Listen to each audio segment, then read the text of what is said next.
Itu properti wah enak, duitnya banyak. Jualan enak memang banyak duit. Halo, assalamualaikum warahmatullahi wabarakatuh. Kembali lagi di channel kita Emira TV.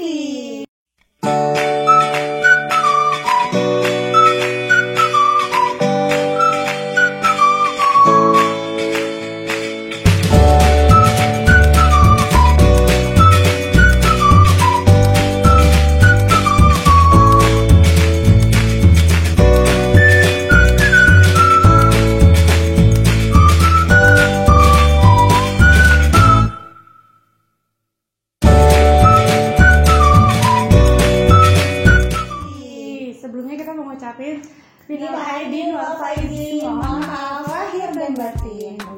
Nah, jadi hari ini kita mau ngapain nih? Kebetulan saya baru mau ngomong nih sama kamu nih Bun. Kali ini gue mau datengin seseorang nih. Siapa tuh? Siapa ya?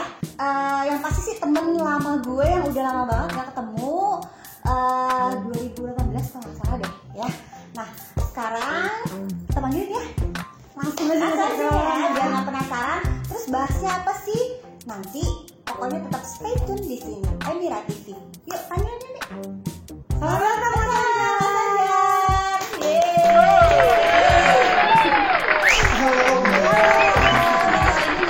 Selamat Lebaran. Selamat Lebaran. Nah kali ini bintang tamu yang kita undang adalah temen gue. Namanya Anjar. Terus gimana nih? Apa nih yang kita mau tanya?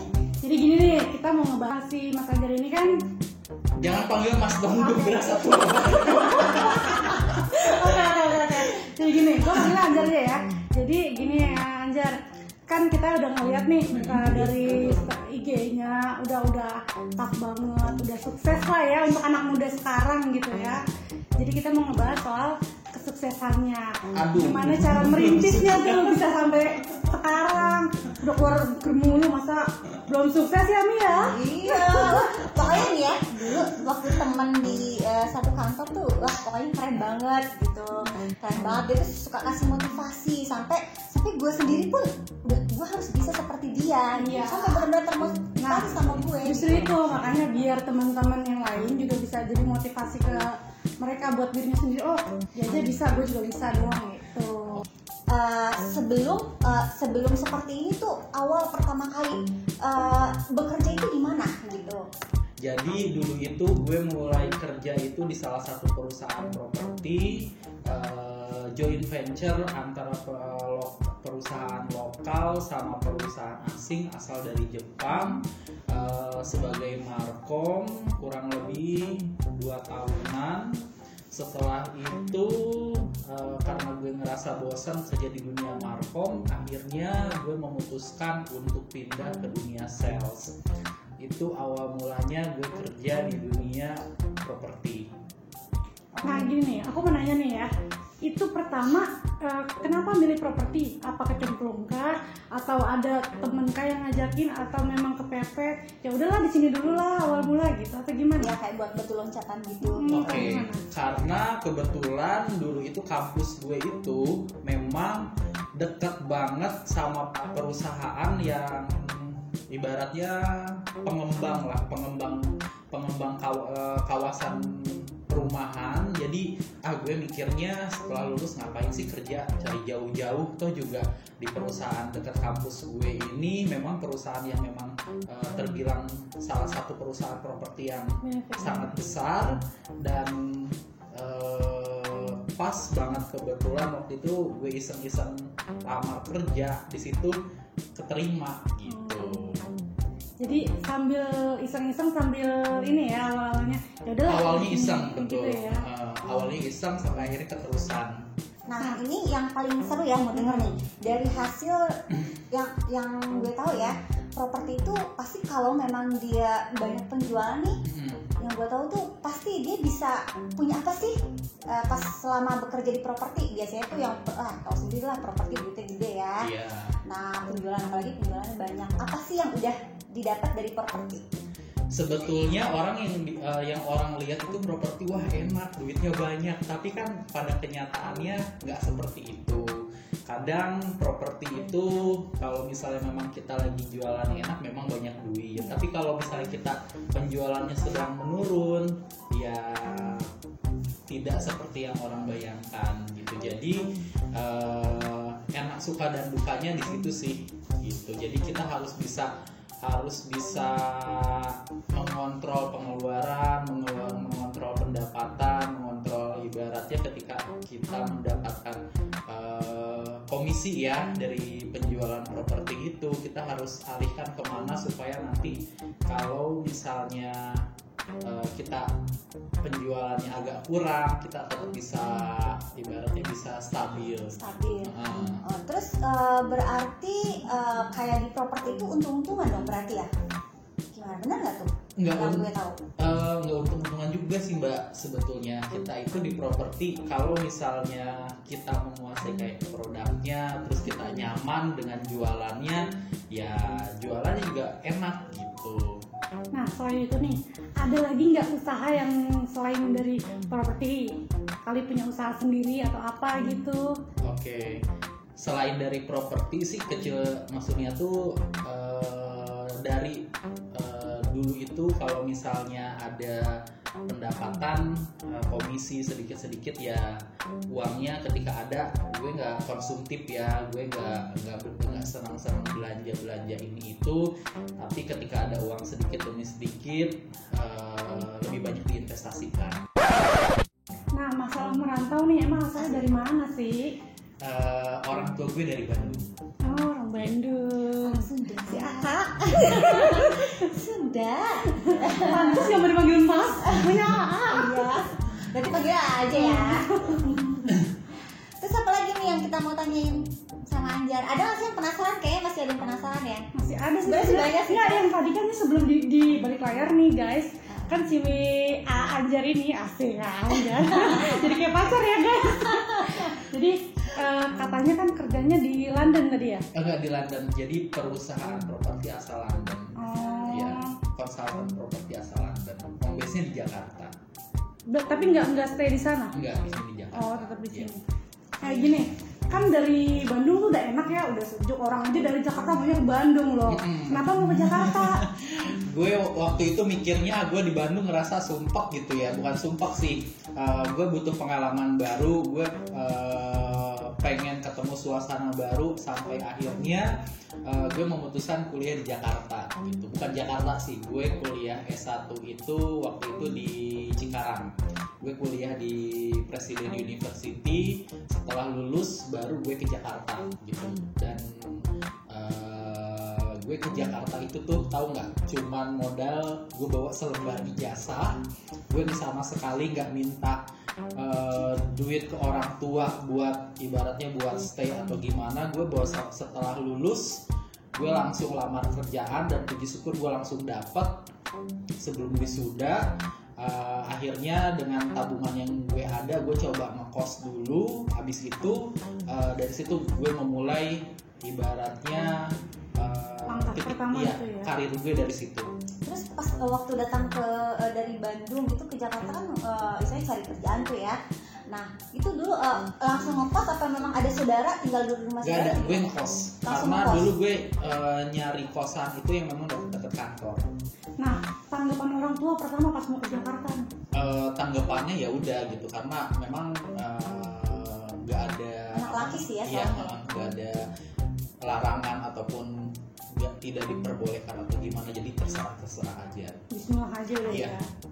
Terus apa namanya? Nah pas itu kan langsung lamar kerjaan tuh, itu langsung diterima apa memang harus cari lagi, nggak diterima terus naruh lagi atau gimana? Puji syukur gue waktu itu setelah lulus itu banyak banget ya perusahaan yang nawarin gue kerjaan gitu. Ada dari retail, perusahaan retail, properti, oil and gas. Tapi gue waktu itu berhubung gue suka sama bangunan-bangunan, rumah-rumah, gue menentukan kerja di perusahaan properti. Berarti belum pernah ngerasain yang namanya ditolak kerjaan? Pernah juga. Oh pernah. Itu berapa kali?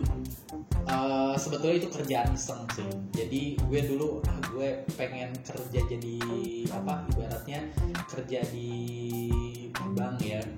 Nah gue tuh kayak kerja di bank kayaknya kok keren gitu. Ketika gue ngelamar kok gue ditolak, apa yang kurang dari gue. Padahal perusahaan lain aja tuh nyari gue gitu ya kan? Iya. cuman ya udah. Itu di daerah Jakarta atau Masih daerah Jakarta ya. Kalau boleh tahu bank swasta atau Bank swasta. Bank swasta. Oke, nah setelah itu gimana tuh? Down nggak? Kan tiba-tiba kalau kita ditolak kan pasti down gitu. Terus kita cari lagi gimana gitu, pengen lagi ke titik bank satu lagi gitu. Enggak kan? sih, gue ya udahlah gue tekunin gitu. Nggak penasaran nyari di bank lagi gitu Enggak. Ya, gue lebih ke apa ya? Jadi awalnya kan seperti yang gue bilang, gue ketertarikan di dunia properti from interest to hobby. From hobby to interest. From interest to profession, from profession to be professional. Gue lebih ke situ sih.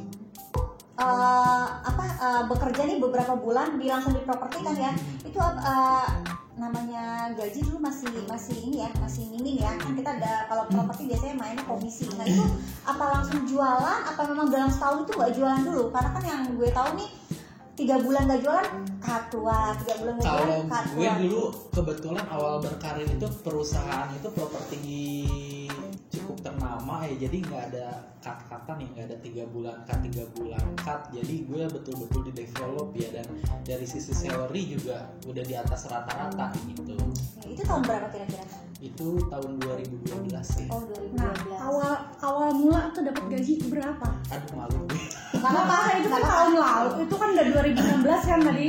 Yang apa? 2012. Oh 2012 ya. Di antara 5, di atas 5, di bawah 10. Bisa dipikirin ya, dibayangin aja ya pemirsa sekarang nih berapa? Berapa coba? Zaman gue dulu 2012 itu tuh masih berapa ya? 1,5 juta. Beneran? Sudah 1,5 juta. 1 juta malah. Diketin resepsionis ya Allah. Sama gue juga dulu resepsionis dulu masih 900 kalau nggak salah, gue terbuka aja ya. Aduh. Ya itulah. Ya, jadi sih kalau dari yang gue lihat ya, intinya sih pendidikan. Karena gini sih sebetulnya, dulu itu gaji segitu kan gue karirnya di markom, bukan di dunia sales gitu. Mungkin sales jauh lebih kecil gitu. Dan kayaknya sih dari yang kita bicaranya sekarang, emang pendidikan sebenarnya nentuin banget sih ya sebenarnya. Untuk Jadi jenjang terus masa depan, jadi penting banget ya guys buat kalian. Nah guys, jadi kalian kalau yang sudah kuliah masih bolos-bolos atau mendingan lulusin dulu deh, biar kalian bisa dapat kerjaan tuh yang apa ya, yang udah enak, yang udah mapan gitu. Jadinya nggak perlu apalagi cowok ya. Kan ngeliat tuh mereka pendidikan minimal ini ya S1 kali ya sekarang ya. Kepake nggak? Maksudnya kalau yang misalnya gue termasuk orang yang beruntung nih, dalam sisi bukan gue nggak bisa ini, tapi gue termasuk orang yang beruntung gitu nggak sih? Kalau gue nggak sih, sebetulnya gue nggak tidak pernah menempatkan diri termasuk orang yang beruntung, tapi gue selalu ketika gue dihadapkan suatu posisi gue harus berusaha gitu. Jadi misalnya gue dalam keadaan ini nih, daripada gue ngandelin hoki-hokian, mending gue usaha dulu deh gitu. Lebih tepatnya ke ya udah kita usaha aja dulu kan gimana. Ya ikhtiar ya jatuhnya, ikhtiar dulu ya. Oke. Nah selama kuliah ada nggak sih kenakalan remaja yang pernah dialamin yang paling gokil? Kenakalan kayaknya semua anak kuliah, bukan semua Nakal ya? sih. Pasti lah ya, tapi kan maksudnya yang paling kocak, paling gokil lah. Paling gokil, mengesankan lah sampai saat ini masih kebayang aja stok tahu-tahu beli gitu sendiri-sendiri gitu. Apa ya? Jadi dulu itu waktu gue kuliah itu, ketika gue kuliah, gue nggak bisa nakal macam-macam. Jadi kalau ibaratnya nakal pasti ada. Gue pernah nakal, gue jujur. Nakal pasti ada. Gue pernah ngibulin orang tua gue juga. Seingat gue itu uang semesteran itu per 3 bulannya itu di tempat waktu zaman gue ya 25 juta kan, per 3 bulan apa per 4 bulan gitu gue lupa. Nah gue suka ngelebih-lebihin aja gitu. Sama. Udah biasa itu ya guys. Kadang gue lebihin jadi bapak gue jangan nonton. Bapak seperti anaknya mulai nakal nih loh. Gue pernah bilang satu semester itu jadi tagihan itu, Pak, tagihan semester ini enggak ada uang buku, ada uang ini. Banyak banget ya kata-katanya. Habis itu gue pakai jalan-jalan, gue pakai kemana padahal ya udah itu ibaratnya zaman dulu lah ya, dulu masih ya. Itu proses lah untuk bisa jadi sekarang, makan yang penting udah pernah. Ya, kalau sekarang sih gue lebih mikir menjalani hidup gitu dengan tujuan gue, dengan apa namanya mungkin kalau saat-saat ini ya gue tetap pengen jaga kesehatan gitu, gue tetap bisa bertahan, gue tetap bisa ibaratnya gue nggak muluk-muluk harus berguna bagi nusa dan bangsa, minimal buat diri gue dan keluarga gue gitu aja dulu. Nah, ada nggak sih satu hal yang belum tercapai sampai sekarang yang lo pengen banget? Tercapai yang belum pengen banget apa ya? Ya mungkin gue berkeluarga kali. Ya itu kan pasti impian semua cowok lah, biar cepet, apalagi kan udah sukses ya nggak? Iya, belum sukses. Sebenarnya tinggal di nih gue udah. Iya. Sebetulnya Apa belum kayak sukses gini kali juga ya? sih. Gue masih ibaratnya masih berkarir, masih merintis juga gitu. Kalau sukses itu kan Relatif. tergantung Iya, gimana jadi- orang lihatnya. Terus apa karena pilih-pilih kali ya Enggak juga. calon? Enggak juga. Tapi ada kan? Ada. Oke, boleh dikenalin? Boleh. Jadikan bintang tamu sudah datang ke sini. Kalau belum ya kita tanya tipenya nih kayak apa Iya. sih gitu. Nah, tipe pasangan tuh yang seperti apa sih?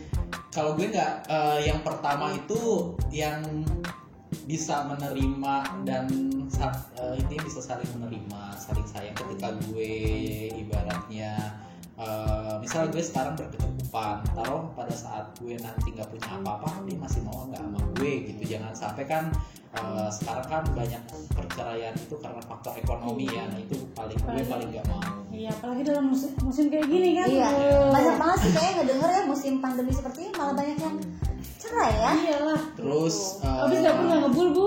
Iya. terus gue bisa menerima keluarga gue gitu, karena yang gue tahu kan menikah itu bukan hanya dari gue pribadi dan pasangan gue gitu, Dua tapi keluarga menyatu ya. dengan keluarga gue juga dan keluarga pasangan gue juga gitu. Untuk secara fisik gitu kira-kira apa dia yang kriterianya lah, misalnya dia harus putih, tinggi atau Rambut panjang, rambutnya panjang, ikut. kayak gimana gitu. Itu Mrs. K. Tomboy, Ya atau dia minimal gue apa feminim. gak malu-maluin lah kalau diajak ke kondangan. Oh, berarti cuma dibawa ke kondangan aja ya. Di rumah tetap pendaftaran nanti. Dia kan udah keren. Coba kasih motivasi dong, seperti apa? Gue gak bisa ngasih motivasi, paling gue sharing sampai pengalaman gue yang di umur 30-an ini ya. Jadi buat teman-teman, buat adik-adik yang masih sekolah yang bener, kuliah yang bener, yang masih kuliah yang bener, terus yang kalau misalnya berkarir juga berkarir yang memang betul-betul yang benar juga, yang ada jejak karirnya fokus gitu. Jangan sampai kayak nggak betah di satu perusahaan pindah ke perusahaan lain, ataupun ngelihat orang jadi misalnya jadi banker, dia pindah jadi banker, ngelihat orang kerja di hotel pengen kerja di hotel, ngelihat orang jadi sales pindah jadi di sales. Sebenarnya masalahnya justru di situ ya. Iya, Kenapa fokus nggak pada sukses? satu tujuan, dari sisi pendapatan ataupun salary ataupun commission, atau kita dapat bonus, kita harus bisa mengontrol lah. Jangan jadi Kadang kan orang konsumtif ya. jangan konsumtif. Kadang kan memang kalau seumuran kita ya, kadang beli gadget, terus beli yang cewek boros, beli skincare, beli apa. Udah gitu kan sekarang belinya udah tinggal pencet ya Iya, kan. itu lebih dikontrol. Semoga bermanfaat pembicaraan kita tadi, gue sama temen gue ini, karena memang udah lama gak ketemu ya. Ternyata banyak banget motivasi yang diberikan.